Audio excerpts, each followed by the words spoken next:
l'idée de ce soir, c'est une idée saugrenue qui m'est venue, qui nous est venue, c'était de mettre en face deux hommes qui n'ont apparemment rien à voir en commun, sauf l'estime l'un pour l'autre. Mais l'idée, c'est qu'il... Une calvitie et une barbe naissante. Voilà, on est trois alors. Et l'idée, c'est de les faire débattre pendant une demi-heure, trois quarts d'heure, avec leurs visions différentes sur les problématiques qui les habitent tous les deux. Donc je leur ai demandé de jouer cet exercice. Quand je l'ai proposé à Bernard, j'étais à Paris, on s'est rencontrés, il a eu 30 secondes de solitude, il s'est dit qu'il est complètement fada ce mec. Et puis après, j'ai vu que ça l'amusait intellectuellement. Et quand je l'ai proposé à Marc, il me s'est dit « Ah, moi, me payer un scientifique, je vais le faire. » C'est pas très vrai ce que je dis. Non, non, c'est pas vrai. Donc voilà. Donc, messieurs, à vous. Et je suis chargé de vous relancer, mais je pense pas que j'aurai beaucoup de travail ce soir. Merci. Alors, on va commencer par une question idiote. Est-ce que vous m'entendez? Oui. Pourquoi c'est une question idiote? Parce que ceux qui n'entendent pas, ils ne peuvent pas dire non, vu qu'ils n'ont pas entendu la question. Bon, voilà, donc c'était pour lancer un peu l'ambiance. Alors, je me suis dit, effectivement, ce qu'on va faire ce soir, c'est quelque chose entre On n'est pas couché, et puis le clown blanc et le clown, comment il s'appelle? Noir. Le clown noir. Donc, il faut que je sois sérieux. Hein, c'est la règle du jeu. Alors, j'ai sélectionné comme ça pendant cet après-midi quelques petites idées et puis on va voir ce que ça donne. Alors, la première idée, et on en a parlé tout à l'heure, c'est y mettre des S partout. Y mettre des S partout, puisqu'on a vu que le titre c'était éclairer des avenirs durables et responsables. Et puis, vous avez vu que le représentant ce matin d'Ungersheim a dit qu'il avait fait une maison des natures et des cultures. Alors je me suis dit, pourquoi ils mettent des S partout? Parce qu'il y a un S à Corinthe, alors ils ont pris l'habitude de mettre un S à la fin de tout. Et puis je me suis dit, qu'est-ce qu'ils veulent dire par là? Et j'ai un sentiment mitigé. Parce que je me dis, finalement, est-ce que le plus beau cadeau de la démocratie, c'est pas de permettre à des tas de gens de réaliser leur projet d'épanouissement individuel en bonne intelligence les uns avec les autres. Et donc le S, c'est effectivement notre utopie, c'est effectivement qu'une multitude de projets, d'avenir, de visions puissent s'exprimer. Et puis par contre, je me suis dit, mais finalement, qu'est-ce qui va faire société dans tout ça? C'est-à-dire, qu'est-ce qu'on va avoir en commun? Est-ce que le but, c'est seulement de dire, bon, chacun... on aide chacun à construire son projet à lui, familial, individuel, etc., tribu au sens large du terme.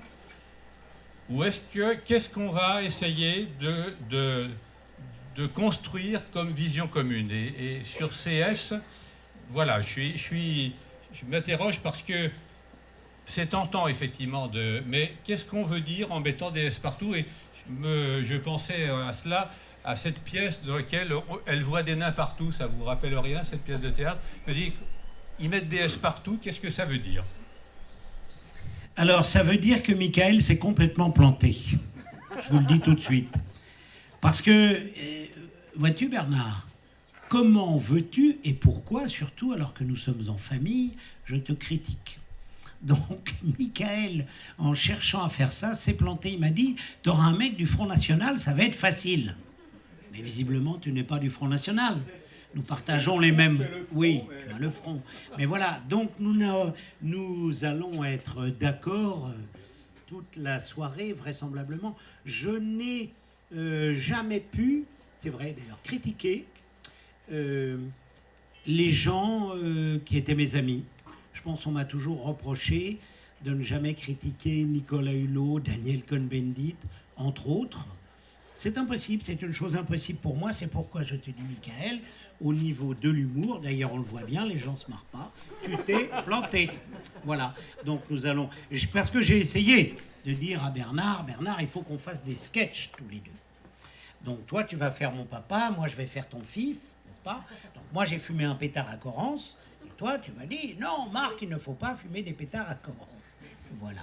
Donc, on va boire des coups, on va se raconter des histoires. Ça fait album de la comtesse, fumer un pétard à Corrence, il doit y avoir des choses à Tout à fait, et donc je tiens à m'excuser auprès de vous, parce que vous attendez de moi que je critique mon camarade Bernard, que j'adore. Alors peut-être une histoire d'amour entre Bernard et moi, peut-être. Mais en tous les cas, ça n'est pas le cas, et je voudrais que tu attaques donc ton deuxième sujet, parce que les îles, c'était parfait. Donc voilà. Je vais boire un petit verre, s'il vous plaît, en attendant. Alors, mon deuxième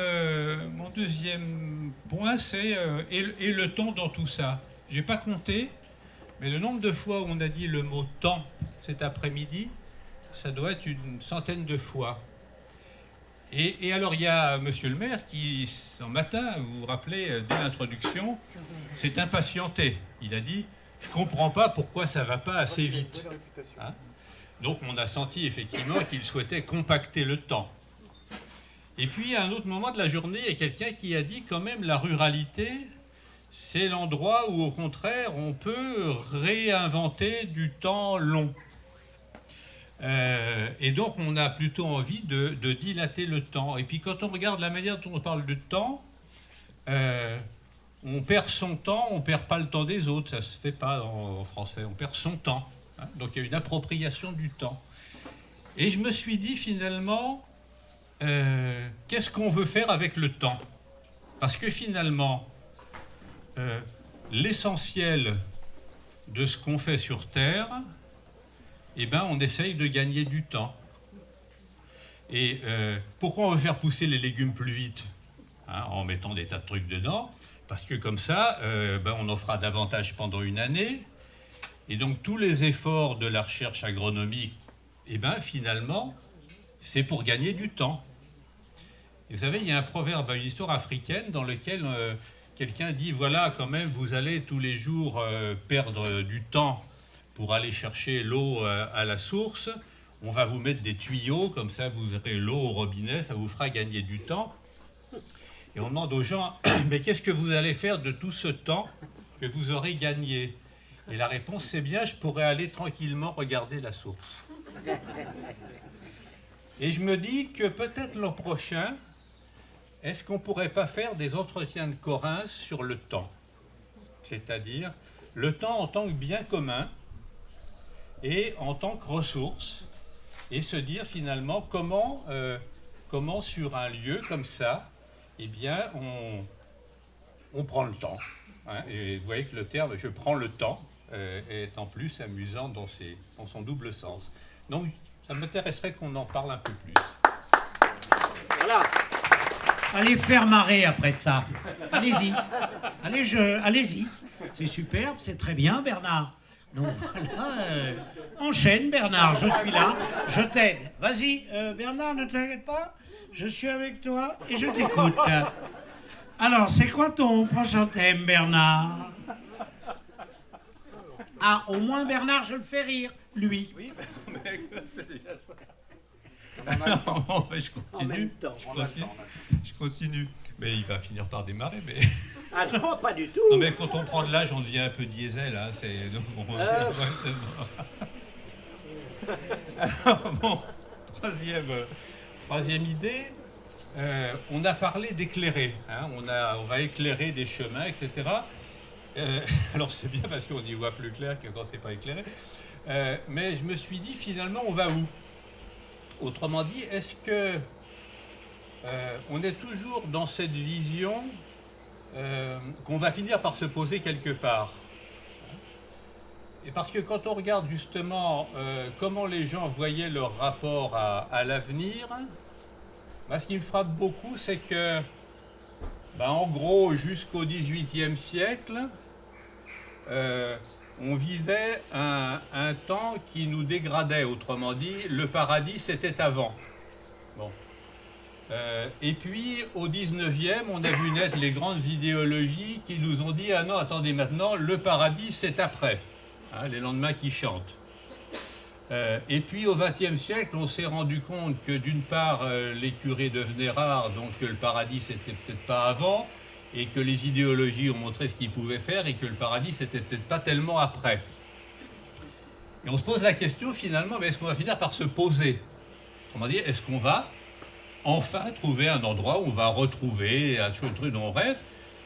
Ou est-ce que finalement, c'est pas une allusion politique, mais est-ce que, comme certains le disent, le but c'est le chemin, c'est-à-dire est-ce que effectivement ce qu'il nous faut inventer, eh bien c'est un nouveau nomadisme, c'est-à-dire le fait de sans cesse changer, avancer sur un chemin qu'on ne sait pas où il nous emmène, mais effectivement, est-ce qu'on n'est pas quand même encore dans le rêve qu'on va finir par se poser, donc que c'est un passage transitoire, que le chemin c'est pour nous amener dans un monde meilleur, ou est-ce qu'il faut qu'on se mette définitivement en tête cette idée que le but c'est le chemin et que effectivement ce qu'il faut qu'on apprenne c'est sans cesse à avancer, à se renouveler, à changer ensemble.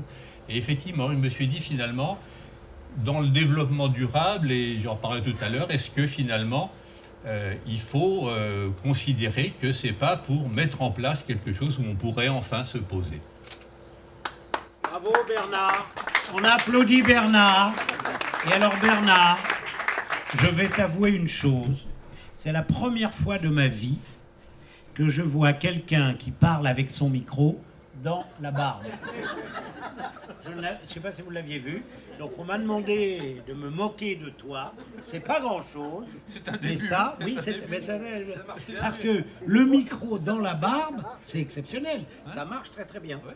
Donc je te dis bravo Bernard. Et non, alors écoute, ce que je vous propose, c'est de vous faire quand même de ce que je sais faire à peu près parfois, mais rarement chez les écolos. Parce que tu sais, j'en ai fait beaucoup. Excusez-moi. Ce sont les moins marrants, les écolos. Hein? J'en ai fait des meetings au RPR, partout, chez les socialistes. Les écolos, ce sont les plus durs. C'est très bizarre parce qu'ils sont censés défendre la nature, tu vois, et c'est pas les plus marrants. C'est-à-dire Nicolas Hulot, par exemple, que je connais bien, c'est pas le plus fandard. Tu vois, oui. De tous les mecs la fête, et je lui ai amené des groupes rock'n'roll, il était très content d'ailleurs, mais il n'y a pas cet entrain, cette joie de vivre, tu vois. Je sais très peu, je cherchais avec ma camarade, je ne sais plus où elle est partie peut-être, qui était infirme, et c'est pas vraiment ça non plus, voyez-vous. C'est pas... Ah, elle est là, voilà. Et donc je cherchais, je lui dis, je vais chercher de... donner des noms de gens écolos avec qui j'ai travaillé. Daniel Cohn-Bendit.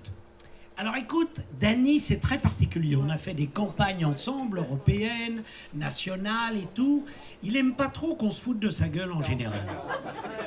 Si tu veux, l'ego, c'est pas un petit ego qui est là, c'est un gros. Alors à toujours le moment, il me prend le micro, il me dit ça va Marc, là. Maintenant, il commençait à rire les gens, tu vois. Mais peu importe, je voudrais quand même pour un rôle. Antoine déçu. Antoine Wechter. Ah, j'ai fait la campagne d'Antoine Wechter. Je vous raconte 2 minutes, c'était génial.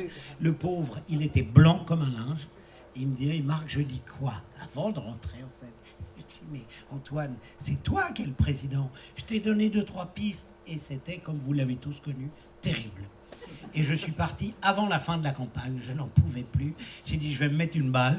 Et donc, il fallait arrêter. Donc, je vais vous raconter... Eva Joly. Eva Joly m'en veut toujours, car j'avais raconté, il y a 5 ans, je disais, vous savez, elle avait eu ce terrible accident, il faut que j'arrive à me souvenir, et je disais en scène, cette pauvre femme, finalement, elle a gagné 2 points avec un œil au beurre noir. Si elle se jetait du rôle de la Tour Eiffel, elle serait élue à titre posthume, elle devrait faire ça. Ah ben vous vous marrez bien pour des écolos, dites donc. Un peu d'humour, comme voilà. Et elle m'a dit une fois, Marc, ce n'est pas très très gentil. Et je lui réponds, non mais c'est très très drôle. Alors voilà, moi, à propos de l'identité nationale, dernièrement j'ai été invité au journal télévisé, on m'a dit votre opinion sur l'identité nationale vis-à-vis des binationaux. Et j'ai répondu, j'ai dit, ben oui, pourquoi pas, mais ça m'inquiète quand même, parce qu'après les binationaux, on va s'attaquer aux bisexuels. Enfin, personnellement, moi, je ne suis ni miso, ni homo, ni bi, ni black. D'ailleurs, cela dit, il y a des blancs bi, des bleus bi et des beurs bi. Et il paraît qu'il y a beaucoup plus de miso bi blancs que de maso black bi, chez les homos, bien sûr. Il y a des hétéros black, des homos black et des bi black beurre. Mais moins que de black beurre bi, m'a-t-on dit. Un hétéro black et une bi beurre, ça fait un couple d'hétéro bi beurre black. Alors qu'un homo blanc et une lesbo beurre, c'est possible. Mais je vois pas beaucoup bien. Voilà, mesdames, mesdemoiselles, messieurs. Voilà, c'est à peu près ce que je sais faire. À toi, Bernard. Bon, alors, comme on est en pleine culture, je vous fais une minute culturelle sur la barbe, puisque vous y avez pensé. Puis que j'ai remarqué que la pilosité était au-dessus de la moyenne, enfin au moins sur la partie basse du visage, dans cette assemblée. Alors vous savez qu'il y a deux théories sur la barbe. Il y a une théorie biologique et une théorie sociologique. Alors la théorie biologique, c'est qu'effectivement, quand on a effectivement beaucoup de cheveux, eh bien ça chauffe beaucoup. Et donc, le crâne n'est pas irrigué, donc on perd ses cheveux, et donc du coup, la pilosité se reporte sur le bas du visage. Ça, c'est la théorie biologique. Et la théorie psychologique, c'est au contraire, c'est l'inverse. C'est que c'est justement parce que on constate qu'on perd ses cheveux en haut qu'on se laisse pousser la barbe. Voilà, donc c'était la minute culturelle. Bon, voilà. Ce qui ne veut pas dire qu'il y a des gens qui parlent dans le micro en se le mettant là. Bon, je précise. Alors, on continue. Alors là, ça va être encore plus difficile de faire de l'humour là-dessus. Bon, je prépare des petits sketchs, t'inquiète pas, qui n'auront rien à voir, mais voilà. Qui devraient détendre. Je vais vous dire pourquoi je crois au développement durable. Alors, pas de plaisanterie sur durable. Parce qu'effectivement, ce qui m'énerve toujours, c'est quand les gens présentent ça en disant, ben voilà, il faut concilier des contraintes, des antagonismes entre l'économique, le social, l'environnemental, et on vous présente ça effectivement comme un espèce de grand écart extrêmement difficile, et à part les danseurs professionnels, l'image du grand écart, c'est pas tellement dans votre tête, ça vous donne pas tellement envie, quoi. Et donc j'ai toujours été effectivement un peu... voir cette présentation un peu rabat-joie, là t'as dit qu'ils avaient la fesse triste les écolos, mais de présenter ça comme des antagonismes. Comme si effectivement on avait, je dirais, un sac de billes limité et qu'il fallait en mettre 3 dans un pot, 4 dans un pot et les autres dans l'autre, et que si on voulait faire du social, il fallait puiser la bille dans l'économique, et que si on voulait faire de l'environnemental, il fallait piquer dans le social, etc. Mais comme si on avait un stock limité. Et ma vision, et je l'emprunte en partie à Hubert Reeves, c'est que, Dieu merci, on n'est pas dans un monde fermé. Autrement dit, notre petite planète, elle a la chance pour encore au moins 200 millions d'années, ce qui nous emmène quand même assez loin. En permanence, elle reçoit de l'énergie. Elle reçoit de l'énergie du soleil. Et ce qui est fabuleux pour un naturaliste, c'est que à la surface de cette petite planète, et quand je dis à la surface, vous savez, si la Terre était là au milieu de nous, eh bien, la pellicule du vivant, c'est même pas une feuille de papier à cigarette à la surface. Donc c'est une toute petite pellicule qui enveloppe notre Terre. Et qu'est-ce qu'elle fait, cette petite pellicule ? Eh bien, elle est capable, en permanence, 24 heures sur 24, de transformer de l'énergie solaire en des tas de ressources, et en particulier en des tas d'informations. Des tas d'informations parce que depuis que le vivant existe sur notre planète, eh bien, il invente, depuis 4 milliards d'années, des organisations, des manières de faire, des manières de traiter les déchets, etc. Et donc une infinité de solutions possibles.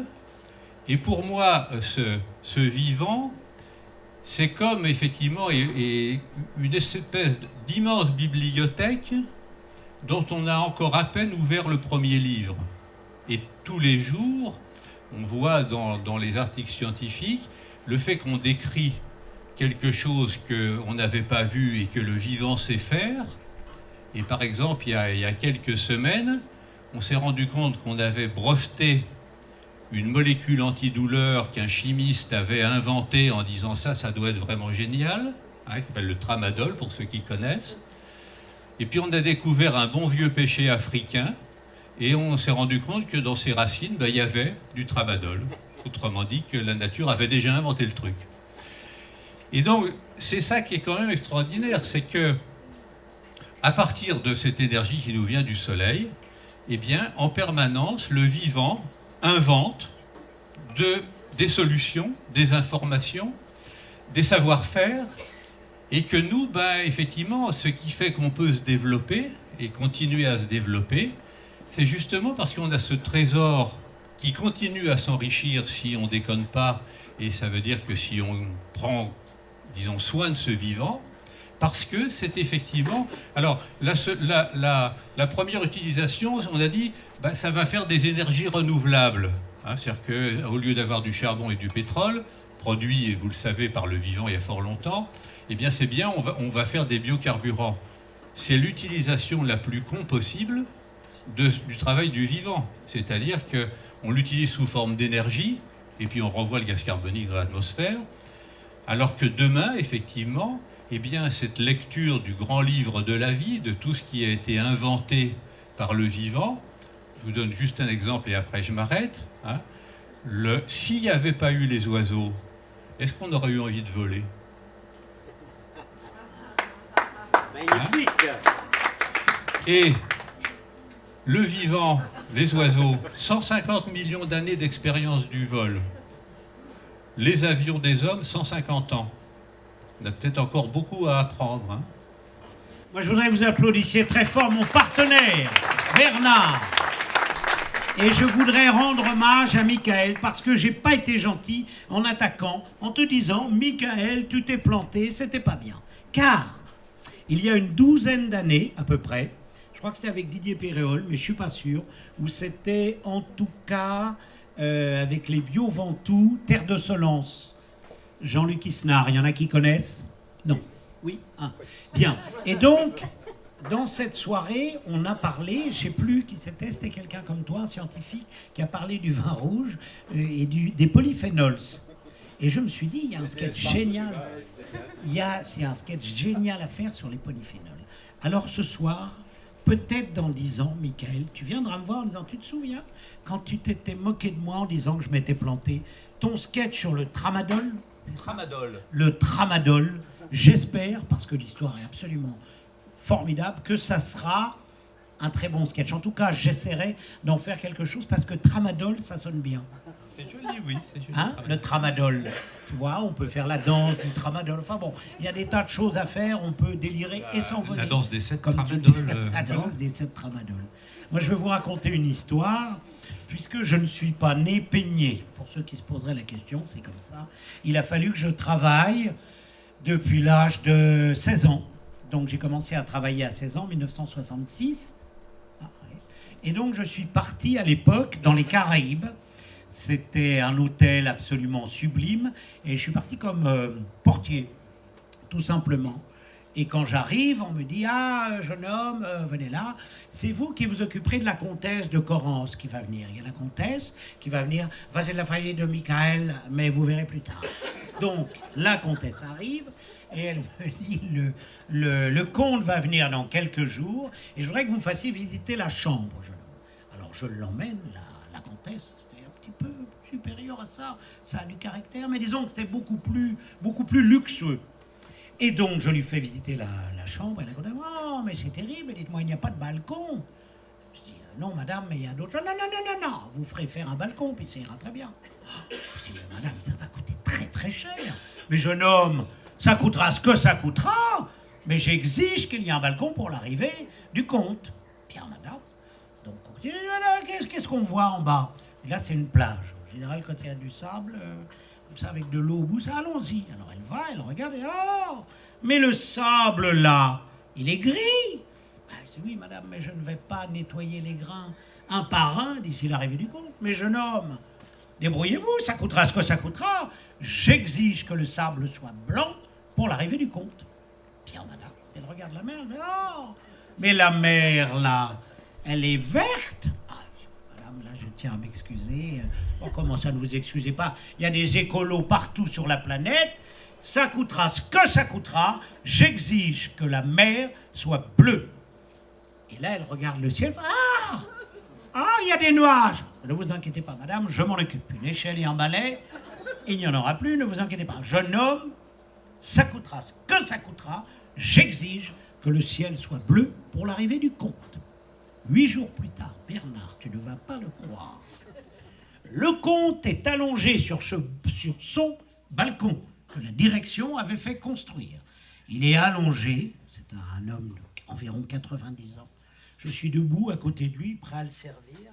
Comme ça, je le regarde et il me fait « Ah, jeune homme, si vous saviez, quand on voit ce sable blanc, si blanc, avec cette mer bleue, si bleue, en parfait accord avec le ciel bleu, si vous saviez comme dans ces moments-là, l'argent n'a plus aucune espèce d'importance. »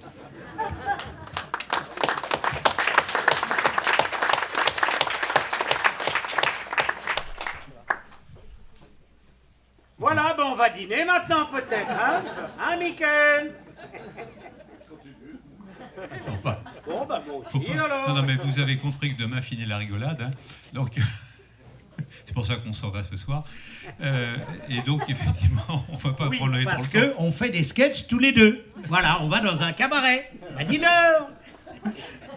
Alors, je voudrais un dernier point. Je vais vous raconter une histoire là d'une anthropologue qui travaillait dans la forêt amazonienne avec des tribus indiennes. Et donc, elle y était depuis un bout de temps. Et puis un jour, la tribu part à la chasse et part à la chasse aux singes parce que la chair de singe est particulièrement prisée par ces tribus. Donc, ils tuent un singe et ils disent bah, « Viens, c'est vraiment un mets ». Et elle dit « Mais non, moi vraiment, écoutez, moi, je vous aime bien, mais je ne peux pas manger du singe ». Et les Indiens sont surpris et lui disent « Mais pourquoi ?» Alors elle dit bah, « Parce que c'est un animal intelligent ». Et les Indiens lui disent « Mais tous les animaux sont intelligents ». Qu'est-ce que je veux dire par là? C'est qu'effectivement, on a beaucoup parlé de nature et de culture avec un S ou sans S pendant cet après-midi, comme si ça allait de soi, hein, comme s'il y avait d'un côté la nature et puis de l'autre la culture. Mais effectivement, et c'est des choses qui me passionnent, toute une série de sociétés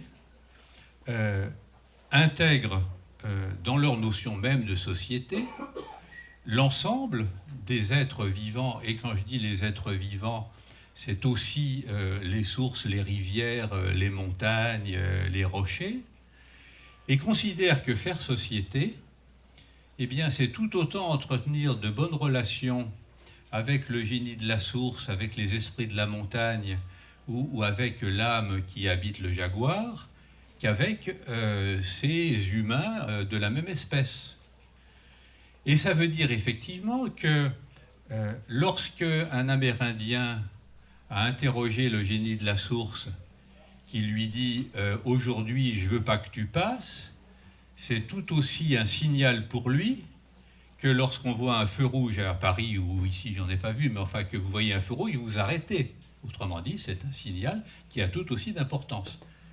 Et comme, effectivement, on grille un feu rouge à Paris, eh bien, on peut aussi essayer de tricher un peu avec le génie de la source, en disant « Oui, mais quand même, si je te laisse un petit poulet dans le coin, etc. » Mais ça veut dire, effectivement, que cette distinction entre ce qui seraient des êtres naturels ou des entités naturelles, et puis nous qui aurions le monopole d'être des individus et la seule espèce qui serait un être de culture, eh bien, il faut, je pense, si on veut avancer, qu'on apprenne non pas à s'en déprendre, mais à prendre une certaine distance par rapport à ça, et se dire, et cet après-midi, vous l'avez vu, quelqu'un disait finalement, l'humanité des Grecs, c'était effectivement réservé aux citoyens mâles blancs, et on considérait que les autres, donc les femmes, les enfants, les esclaves, etc., et toute la classification que tu as fait tout à l'heure,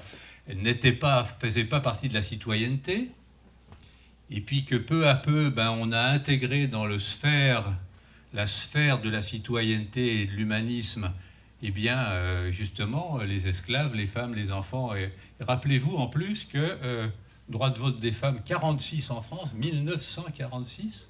Ça fait attendre 1946. Hein, bon. C'était trop tôt. Ben oui. Et donc, effectivement, est-ce que demain, il ne faut pas se dire, penser les sociétés de demain, c'est penser les sociétés qui intègrent l'ensemble des vivants, et ça sera mon dernier mot, je dirais, dans une triple solidarité.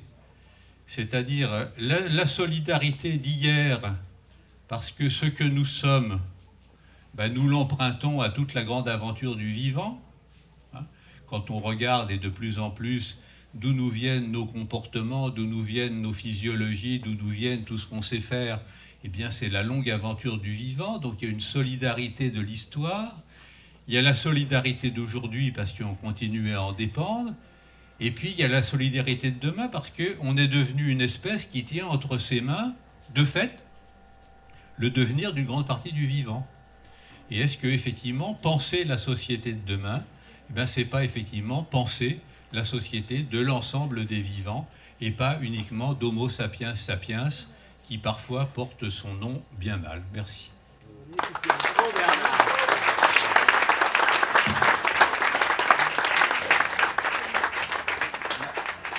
Oui. Tu veux que je te donne ta planète ? Non, parce que finalement, non, c'est pas adapté. Je préfère vous dire, à propos de ce que vient de dire Bernard, sachez-le, je ne suis pas sur Facebook, je ne suis pas pour. Je comprends très bien, là, on va t'aimer. Moi, je suis un écologiste pro-nucléaire, pro-OGM, et oui, j'adore quand je dis ça en général. Vous voyez, Dany me disait, tais-toi, tu arrêtes. Ah non, pourquoi ? Et pro-voiture. Ben oui, parce qu'effectivement, on ne peut pas empêcher l'homme d'inventer, d'avancer. Maintenant, le nucléaire, entre les mains des gens qui nous gouvernent, c'est un scandale absolu, c'est monstrueux.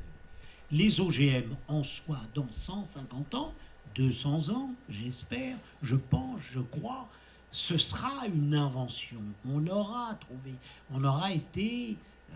trouvé les solutions. Les voitures, pareil. Ce moyen de commotion est exceptionnel. Par contre, il faut que ce soit propre. Donc, lorsque je dis ce genre de choses, c'est provocateur, je le reconnais. Lorsque je dis je suis contre Facebook, en ce qui me concerne, c'est très simple. Pourquoi ? Parce qu'on vient de découvrir, vous n'êtes peut-être pas au courant, quand vous faites supprimer contact, vous voyez ça surtout, supprimer contact, on peut supprimer des individus. C'est-à-dire que moi, il y a une quinzaine de jours, il y avait un ami à moi qui s'appelait Gérard, que je n'avais pas vu depuis une quinzaine d'années, dit « Je vais supprimer contact Gérard ». Et je fais « clac », je supprime. 10 minutes plus tard, « Allô Marc, je suis la femme de Gérard, il est mort il y a 10 minutes, il est tombé. » Inquiétant. Donc je dis « Tiens, mon ex-femme, que j'avais rencontrée à Corrence il y a 10 ans. Oui, mais ça, je ne vais pas vous raconter ma vie. Enfin, peut-être à 5 heures du matin, quand on cherchera des idées pour demain. Voyez-vous, ça sera important de parler des mariages et de la vie affective des gens. Et donc, je dis, Josiane, qui m'a tellement fait chier, supprimer contact. Je fais supprimer contact, Josiane. 10 minutes plus tard, allô Marc, c'est la sœur de Josiane. Elle est morte il y a 10 minutes, elle est tombée comme ça, là. Vous n'y croyez pas ? Donnez-moi votre téléphone, madame. Donnez-moi votre téléphone. Voilà. Alors, je vais finir avec une... Oui, merci. Il y a quelqu'un qui a applaudi dans le fond. C'est très bien. C'est une bonne initiative. Allez-y, ne vous gênez pas. Applaudissez. Bernard et le nouveau couple. Il y a eu Bedeau, c'est Daumier. Il y aura Bernard et Marc. Je vais terminer sur une histoire vraie que je vous racontais tout à l'heure, que je n'avais jamais racontée. C'est à propos du Grenelle de l'environnement. Jean-Louis Borloo m'appelle le matin, vers 8h ou 9h. C'était le jour du Grenelle de l'environnement.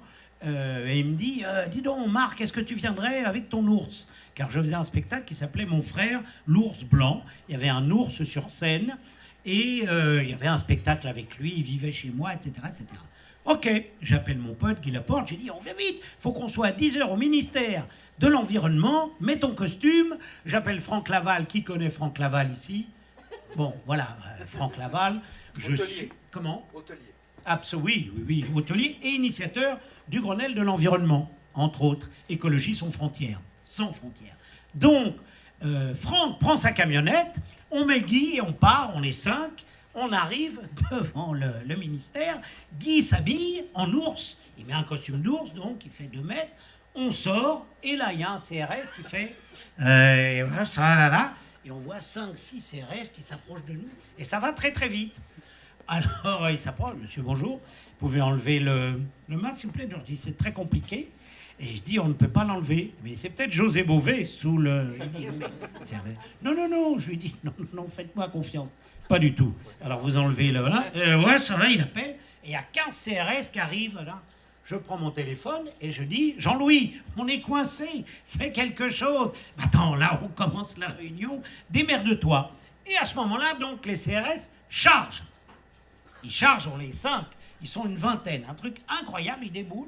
Ils avaient peur, ils chargent. Et les caméras filment. Donc, ils nous poussent dans une rue, on enlève tout. Bon, retournez chez vous, on veut pas. Bon. Fin de l'histoire.